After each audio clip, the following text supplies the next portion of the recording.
All of us have a work ethic that goes back certainly before we were in business, that honesty, integrity, and the ultimate goal to do a good job, one that you can be proud of.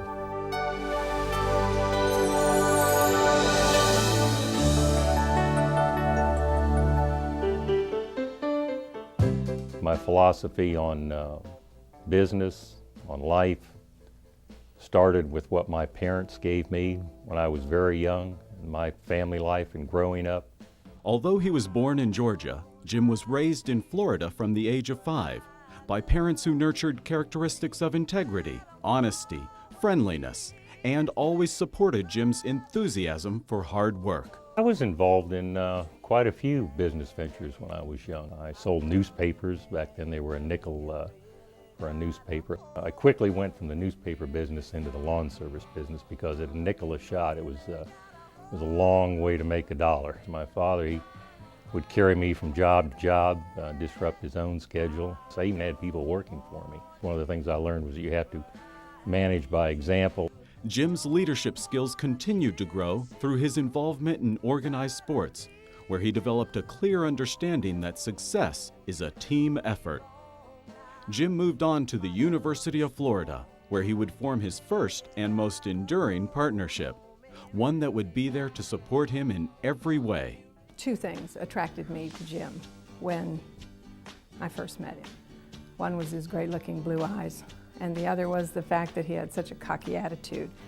And I learned later that that attitude really was more confidence. After I got married, I think it was important that I have enough money to stay in school, so I had to work, and so we built houses, did some light commercial work, and I got my first general contractor's license when I was a junior in college. Jim would return to Fort Lauderdale during the summers to work with general contractor Frank J. Rooney, where he realized bigger buildings meant greater challenge. Before actually I graduated from college, I met James Tucker, who was the president of the company.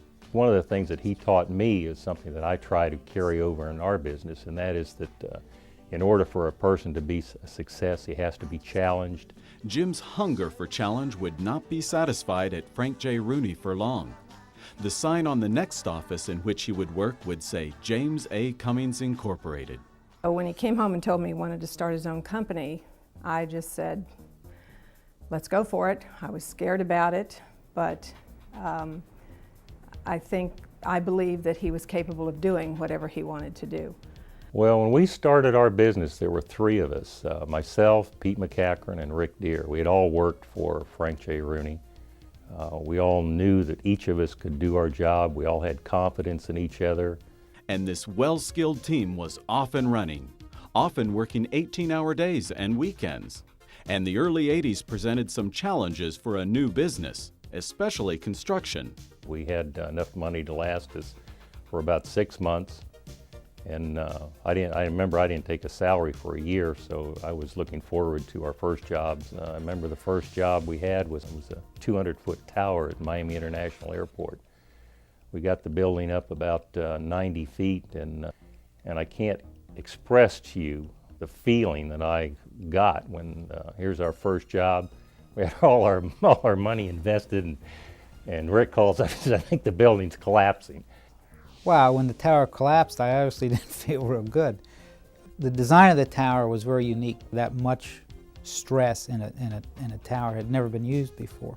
So we all put our heads together. We had to go to Atlanta and meet with the Federal Aviation Administration. They wanted to know how we were going to correct it. And we got into a point where we said, look, we didn't do this. There's something wrong other than what we're doing. We said we wanted to meet with the engineers and the architects. And lo and behold, when we were reviewing their calculations, we found a very basic error in their calculations. So obviously there was a great sigh of relief there. So I think they were kind of impressed that as a small business we knew enough to find out what the cause was, and then we were going to rectify the cause.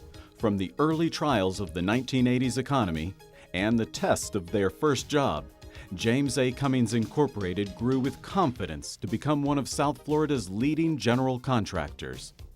With a solid reputation for constructing high-quality buildings on time and within budget, numerous James A. Cummings projects are part of the community we call home, and elsewhere in the state of Florida.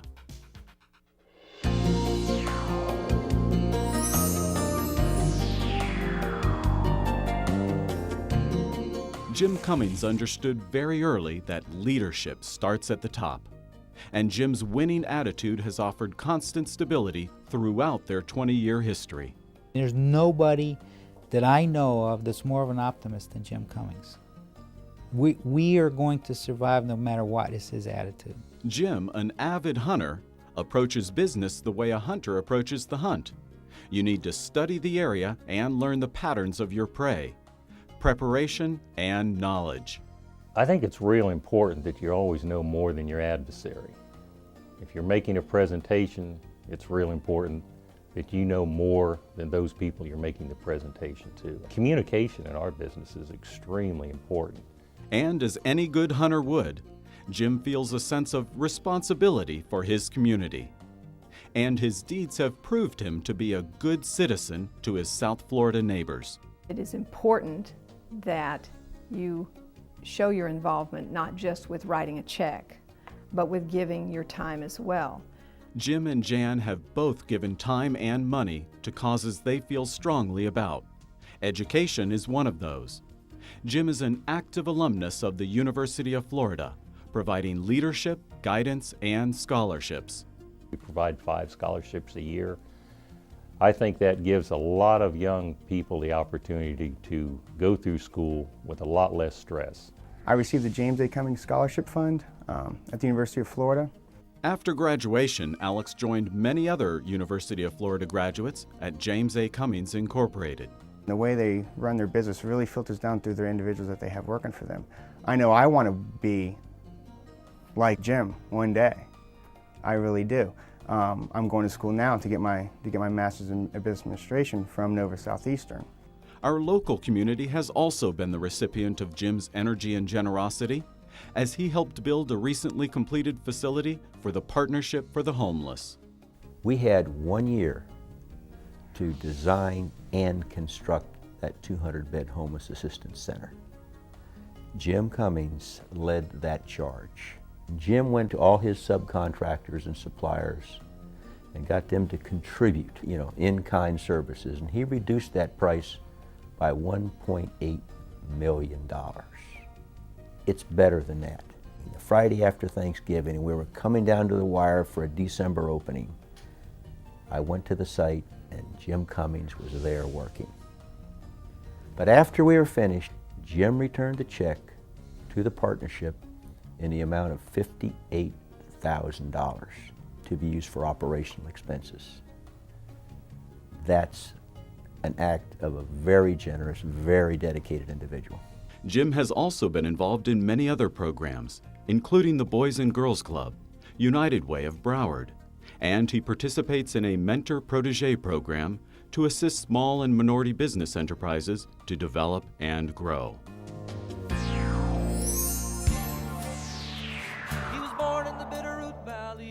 Balancing your personal life with your business life is extremely important.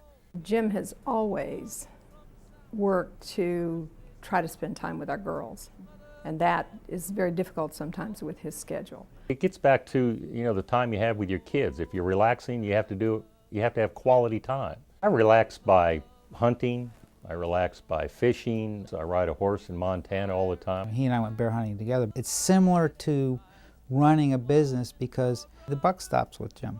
Of course, hunting is a little bit less tedious than trying to build a $40 million building, but they are similar.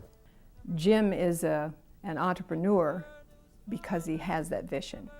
He is a leader not only in his own company, but I think he's a leader in the community as well. Jim risked everything he had.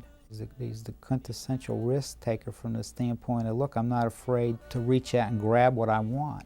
Jim and Jan Cummings, I really appreciate everything that they've done for the community, and in turn what Nova Southeastern University is doing to honor Jim Cummings. For years now, Jim has been a good husband and father, a strong advocate for his industry, and a role model for this community. And thankfully, for Jim Cummings, the hunt is not over.